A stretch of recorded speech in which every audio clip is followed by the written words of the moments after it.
99 का स्क्वायर -1, इस टाइप के सवाल, या 999 का स्क्वायर -1, बहुत सारे ऐसे सवाल बनते हैं। और ऐसे सवाल बनते हैं, या फिर आपको कह दिए 49 का स्क्वायर -1, बड़े आराम से इस टाइप का सवाल लगा पाओगे बहुत प्यार से। देखो बीजगणित में आपको बहुत सारे फार्मूले सिखाए जाते हैं, किस लिए सिखाए जाते हैं कि वो ऐसे सवालों को ना कैलकुलेशन से बच पाओ।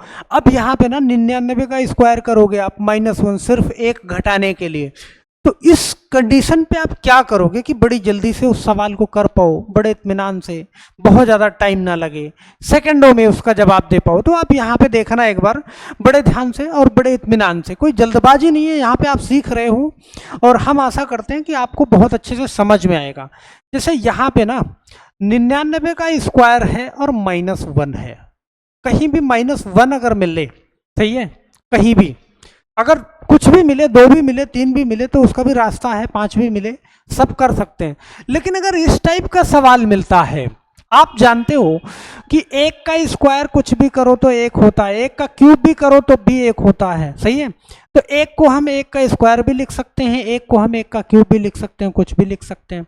और आप जानते हो कि फॉर्मूले के अंदर, सही है, एक चीज आपको बहुत अच्छे से मालूम होगा, ये फार्मूला तो सबको पता होगा, क्या कि a का स्क्वायर माइनस b का स्क्वायर बराबर होता है क्या, a प्लस b एक ब्रैकेट के अंदर रखते हो और a माइनस b एक ब्रैकेट के अंदर रखते हो, सही है। तो इस पे इसको ले जाने के लिए आप कुछ नहीं करेंगे, सिर्फ एक काम करेंगे, ये 99 का स्क्वायर है माइनस इस 1 को हम 1 का स्क्वायर भी तो लिख सकते हैं ना, बिल्कुल लिख सकते हैं, बड़े आराम से लिख सकते हैं और बड़े आराम से लिख सकते हैं। तो यह a का स्क्वायर माइनस b का स्क्वायर बन जाएगा, फार्मूला बन जाएगा और बहुत प्यार से आप इसको हल कर पाओगे। कैसे हल करोगे, यहाँ पे आप इसको लिखोगे एक ब्रैकेट के अंदर कि 99 प्लस 1, सही है, और इसको अब लिख सकते हो 99 माइनस 1, ये कर पाओगे बड़े आराम से। और 99 प्लस 1 आप जानते हो 100 होता है, 100 कर लिया और बीच में कुछ नहीं है तो गुणे का निशान लगेगा और ये होता है 98। और किसी भी संख्या को जब 100 से 1000 से 10,000 से या लास्ट में 0 हो, सही है, तो उस टाइप का गुणा करना आपके लिए आसान हो जाता है कि 98 का 1 में गुणा कर दो, 98 का 1 में 98 और लास्ट में 2 जीरो आने हैं, तो इसका आंसर क्या हो जाएगा, 98 हो जाएगा। तो इस टाइप के सवाल को बड़े आसानी से, बड़े प्यार से आप यहाँ पे हल कर पाओगे। और जब इस टाइप के सवाल को हल कर पाओगे तो यहाँ पे लगे हाथ एक सवाल और देख लेते हैं। जैसे मान लो एक क्वेश्चन है हमारे पास, क्या है, एक क्वेश्चन है हमारे पास कि 49 का स्क्वायर -1 है, ये करना है मुझे। अब मुझे उसी फार्मूले पे ले जाना है, तो हम क्या करेंगे, इसको हम करेंगे 49 का स्क्वायर -1 का स्क्वायर, इसको लिख देंगे, सही है, 49 का स्क्वायर -1 का स्क्वायर, बड़े आराम से लिख पाओगे, चलो कर लिया। अब मैं इसको क्या लिखूंगा, एक ब्रैकेट के अंदर कि 49 प्लस 1 और ये हो जाएगा 49 माइनस 1, ये हो जाएगा। बिल्कुल, यहां तक तो आप सब लोगों को मालूम हो गया होगा।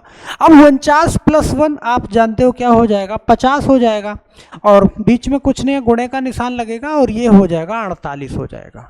बिल्कुल ओके। अब आप क्या करोगे, जैसे इसको 50 और गुणे 48 करना है तो आपको टेंशन नहीं है, लास्ट में 0 है मेरे पास, मुझे 5 अठे कितना 40 के शून्य हासिल, 4 5 चौका 20, 4 24, ये कर दिया मैंने 240 और लास्ट में एक 0 आएगा, तो इसका आंसर क्या हो गया, 2400 हो गया। बड़े आसानी से इसका आंसर आपने दे लिया, सही है। और इसका आंसर दे लिया तो आप जानते हो कि इस टाइप के सवाल को ना बड़े आसानी से, बड़े प्यार से आप कर लोगे। जैसे आप मान लो एक क्वेश्चन मैं आपको दे दूं कि आप इस टाइप का सवाल करके मुझे सेकंडों में इसका आंसर दीजिएगा, इस टाइप का, ये तो इस टाइप का सवाल।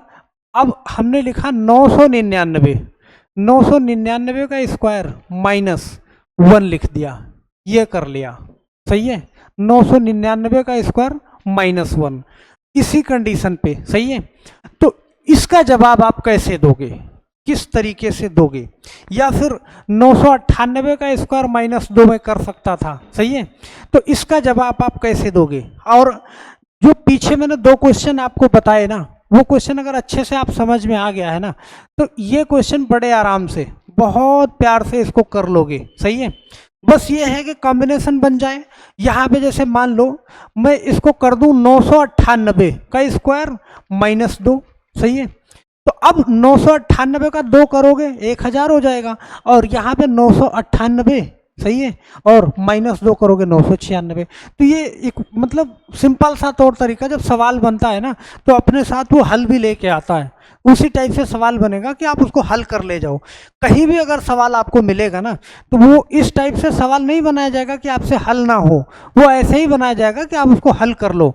तो ये सवाल ना आपको दे रहे हैं, आप इसको करके मुझे कमेंट बॉक्स में इसका आंसर जरूर दीजिएगा अगर आप सीख गए हैं तो। सही है, और सीख गए हैं तो थोड़ा हिम्मत दिखाइए, करके मुझे कमेंट बॉक्स में इसका आंसर दीजिए। आप सोच के इसका जवाब दे सकते हो, उतनी बहुत बड़ी चीज मैं आपको नहीं समझा रहा हूं कि आप नहीं सोच सकते हो, मन में करके इसका जवाब दे सकते हो। अगर मन में करने की क्षमता डेवलप हो गई है तो कमेंट बॉक्स नीचे है, फटाक से अभी मुझे सोच के इसका जवाब देना, बहुत अच्छा लगेगा। और जब मैं कोई चीज़, एक छोटी सी चीज़ सिखाता हूँ, आपके दिमाग में आ जाती है, जब आपका कमेंट आता है ना, आपका आंसर आता है, तो मुझे बहुत अच्छा लगता है। हम आशा करते हैं कि आपको अच्छा लगा होगा। और चैनल पे अगर आप पहली बार वीडियो देख रहे हो तो एक बार चैनल पे जा करके पीछे के जो वीडियो मैंने डाल रखे हैं ना, एक से एक बेहतरीन वीडियो, उन वीडियो को जा करके देखिएगा, बहुत मजा आएगा। आप अपने आप को मैथ में कभी भी कमजोर नहीं कह पाओगे, एकदम गारंटी है हमारी। बात समझ रहे हैं? तो अगर मन करे, समझ में आई चीज़ें, तो सब्सक्राइब जरूर करिएगा, और जाते जाते लाइक करना आप बिल्कुल नहीं भूलिएगा। तो हम आशा करते हैं आप इतना जरूर करेंगे, और कमेंट जरूर करिएगा। तो बस आज के लिए सिर्फ इतना ही, मिलते हैं हम नेक्स्ट वीडियो में कुछ अलग लेके। धन्यवाद आपका।